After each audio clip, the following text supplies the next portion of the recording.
ஒரு நீதிமன்ற வளாகத்திற்குள் இவ்வாறான ஒரு சம்பவம் இடம்பெற்றது என்பது உண்மையிலேயே அது கண்டிக்கத்தக்க விட வேண்டும். இதை பொறுப்பு கூற வேண்டிய அந்த தரப்பினர் அதுக்கான பதில் அளிக்கக்கூடியவர்களாக இருக்கின்றனர், பதில் அளித்தும் இருக்கின்றார்கள். அதனால் இது தேசிய பாதுகாப்புக்கு ஒரு அச்சுறுத்தலான ஒரு விடயமாக சித்தரிக்கப்பட வேண்டும் அல்லது இதை ஒரு ட்ரெண்டாக்க வேண்டும் என்ற அடிப்படையிலே தான் இந்த சம்பவம் இடம்பெற்றிருக்கின்றது. 2 விடயங்களை குறிப்பாக பார்க்கலாம். அவர் ஒரு சாட்சியமாக இருந்து அந்த சாட்சியம் சாட்சியம் அளிக்கப்படுகின்றது. ஏற்கனவே கொலை செய்யப்பட்டவர், தெற்பகுதியில் கொலை செய்யப்பட்டவர் ஒரு சாட்சியம். அவரும் ராஜபக்ச குடும்பத்தினருக்கு எதிராக சாட்சி சொல்லக்கூடிய ஒரு நிலையில் இருந்தவர் கொலை செய்யப்படுகின்றார்.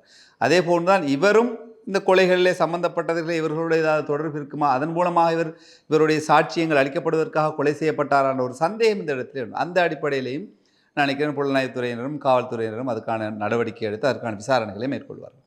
ஆனால் தேசிய பாதுகாப்புக்கு அச்சுறுத்தல் என்ற விடயத்தை பேசியது நாமல் ராஜபக்சேயும் அவர்கள் சார்ந்தவர்களும் பாராளுமன்றத்தில் பேசுகின்றார்கள்.